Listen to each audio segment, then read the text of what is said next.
The reason why this was an issue in the election is because Democrats made it an issue. They wanted to force little girls to be in locker rooms with grown men. They wanted to force women off the podium and allow men like Mark on Robinson, the podium. huh? Riley Gaines is a great example of this. Maybe you should listen, and then you'll understand why you got your ass kicked in the last presidential election and nationwide. So, look, on reflection, David, do you want to admit you were completely and hopelessly wrong about this? No, in fact, in the aftermath, we figured out how dishonest you were, Piers. You know, the hubris of these people just does not cease to amaze me, because you would think after this election where Democrat YouTubers like David Pakman were so utterly humiliated, they might stop being so smug for about 2 seconds and listen. Right? Maybe hear out the other side as to why their instincts on how the American people were feeling were so utterly wrong and disproven that, hey, maybe we should figure this out a little bit. But instead, David Pakman and Brian Tyler Cohen and all these characters continue to be in complete denial over what really happened. They're still making excuses. And I want to react today to this Piers Morgan panel, because if you've been watching Piers' show throughout this election cycle, you may have known that Piers kept saying that that trans issue was going to be a problem for Democrats because it is not popular really with the people, the woke, all that. Now, the excuse that David Pakman and all these people were using forever is that nobody actually cares about that stuff. Nobody cares about the culture war. You're out of touch, Piers. It doesn't affect anyone. And then after Trump destroyed them in the election, and it was proven that the ad that said Kamala is for they, them, Trump is for you, where they were highlighting the illegal immigrant surgeries and all the crazy stuff, was very effective. Piers Morgan brings David Pakman back to say, okay, are you going to admit that you were wrong? Spoiler alert, David refuses to do so. We'll react to it here today and talk about it because, again, it is astonishing to me. But folks, do us a big favor. If you enjoy the content, make sure you hit that like button down below and subscribe to the channel if you are new. And why should you subscribe? Because it's the best way to ensure we can keep bringing you these videos, guys. It is going to be a fun 4 years ahead, especially with David Pakman continuing to be in denial. And he's complaining right now about how he's losing subscribers. So do us a favor, hit that red button, own David Pakman. And with that said, let's take a listen as Piers tries to ask David whether he's going to admit he may have been a little wrong about this. Okay, check it out. Completely and hopelessly wrong about this? No, in fact, in the aftermath, we figured out how dishonest you were, Piers, during that. And hopefully we can get a little bit of an opportunity. So let me lay it out. Of course. First of all, I went back and looked at the UN report in more detail. The UN report said nothing of the sort that you said. What you were referring to dishonestly was one footnote from an anti-trans organization making completely unsubstantiated claims. So I will wait for the apology from you. The UN report doesn't say that, but that wasn't the crux of your question. By the way, this was later fact-checked by the producers in this show. Okay, David is not right about this, but still nonetheless, are you going to address why you lost the election? Because you said the trans issue wasn't going to matter to people. Clearly it did. And it's not just the trans issue in a bubble, obviously, but the woke culture in general people were tired of. I think that's been my point on this. Okay, but let's see. Second part of it, that ad with Kamala, I would have loved Kamala to respond to it. All she had to say was at the time that she said that, it was Trump administration Bureau of Prisons policy that that's what's available to trans inmates when determined medically necessary. She would follow the law.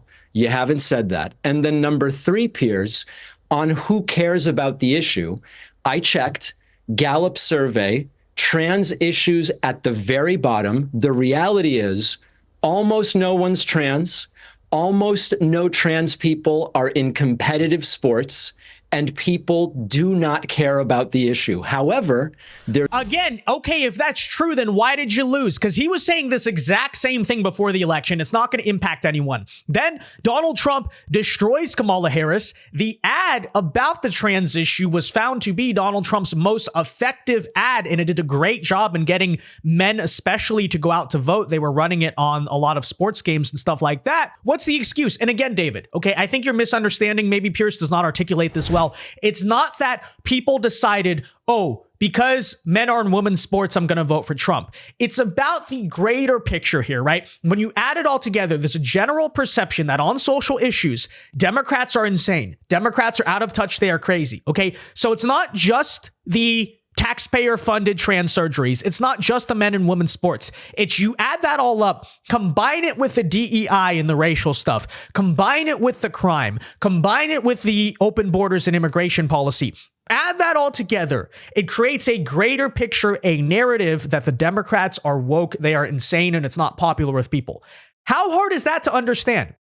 I don't get it, okay? You know, it's like, and again, you can say, oh, that's not true. People don't care about woke culture.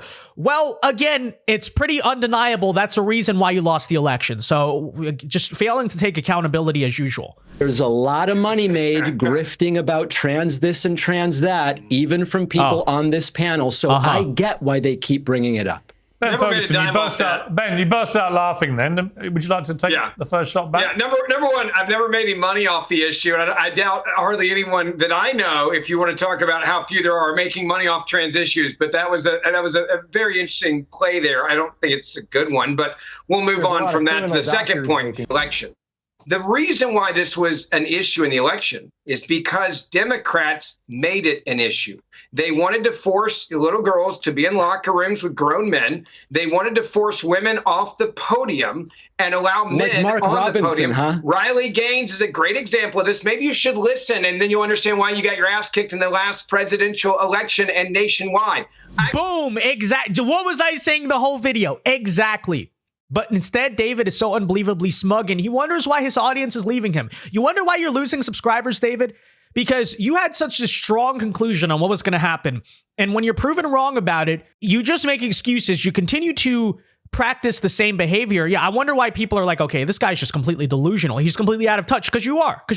Actually, maybe you should listen. You guys aren't listening. Because you don't listen to the damn people. And the people said this was an issue. And then you mocked them. And you act like it's not an issue when in fact it is an issue. So keep acting like you know what's going on in this country when the reality is this was an important issue to voters. It was an important issue to mothers. It was an important issue to moms that have girls in sports. It was a really important issue to men and dads that have young girls in sports. And so when you act like you guys weren't trying to do this and you weren't mandating that men compete with women and men beat women in sports and you weren't protecting young girls in the locker room, this is what you get. You get the American people and the silent majority that said no more of this radical and extreme position, and they showed up on Election Day. And if you would have listened to the American people, you would have understood this issue mattered to moms and dads, including liberals and undecideds, and that's why you lost. Yeah, look, I just don't think there's any doubt about this. Let me bring Brian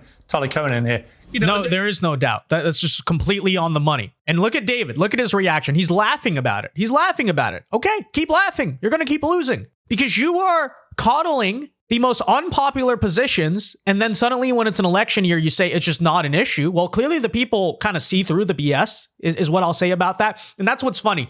The excuse they're about to make, I'll preview it for you, is essentially that, oh, but Kamala Harris didn't talk about those things on the campaign trail. Yeah, but people know. People remember kind of, you know, where the Democrats were for so long. And it turns out doing a 180 pivot like 3 months before the election and hoping people believe you, the American people are a little smarter about that. That's apparently what we learned.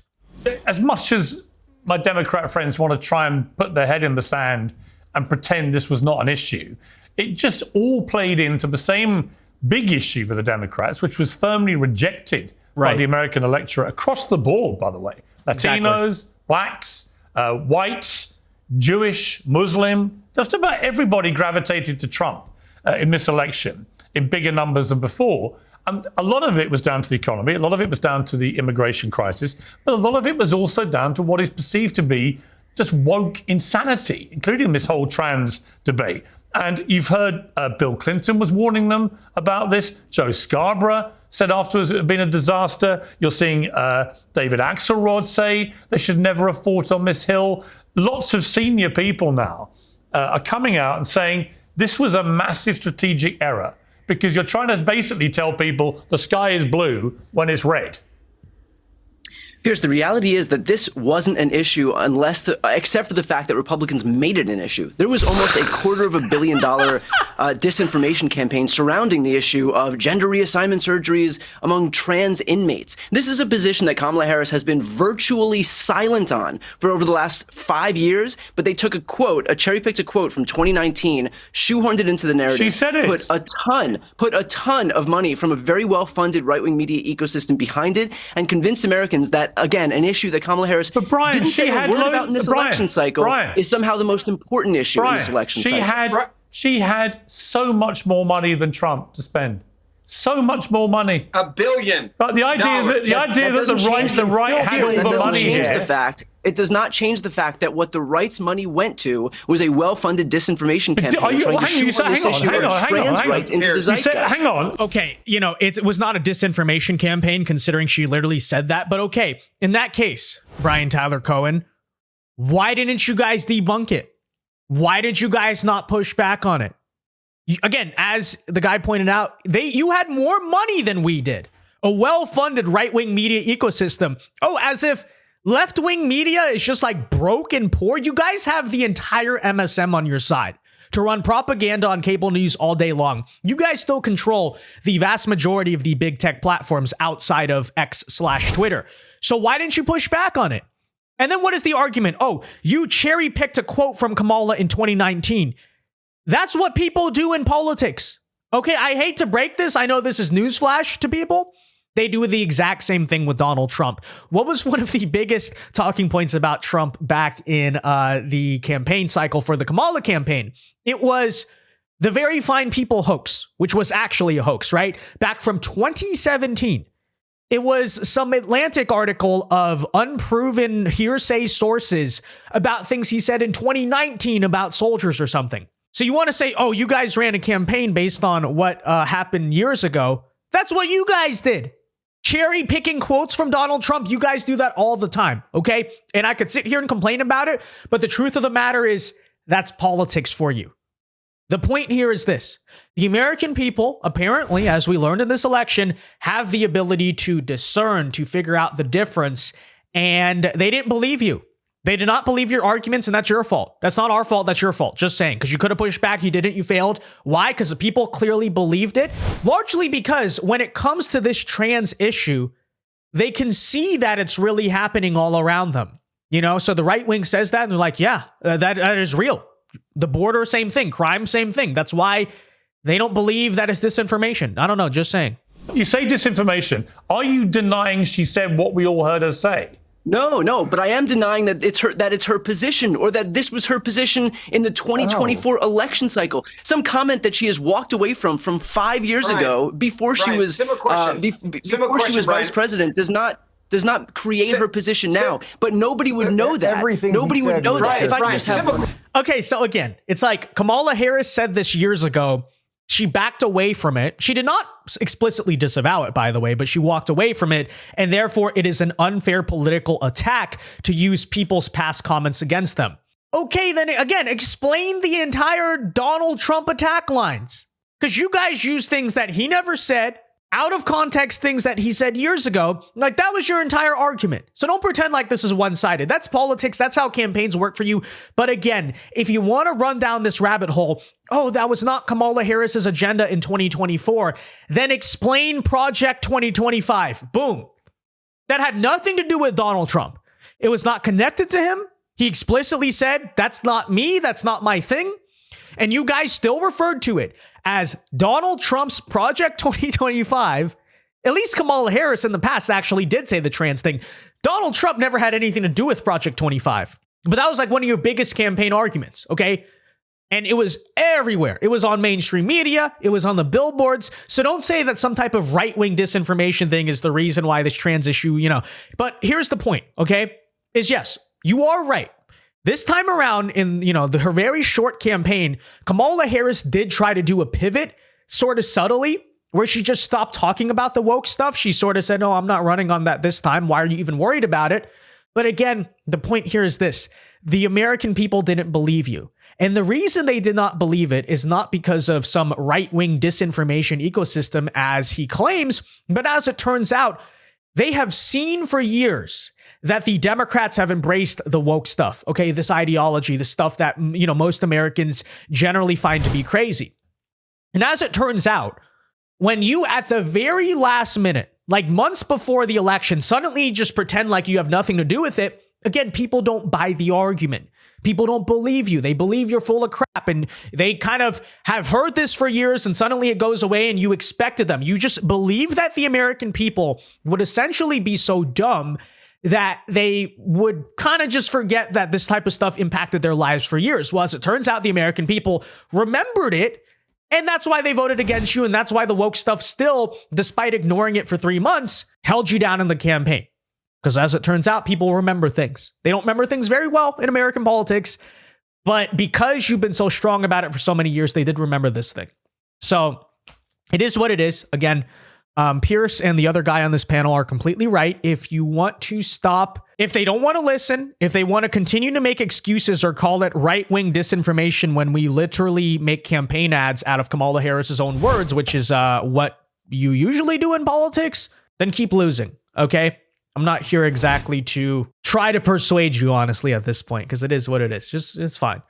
But with that said, guys, let me know your thoughts on all of this in the comment section down below. Be sure to leave a like on this video, subscribe if you are new, and until next time, God bless, peace.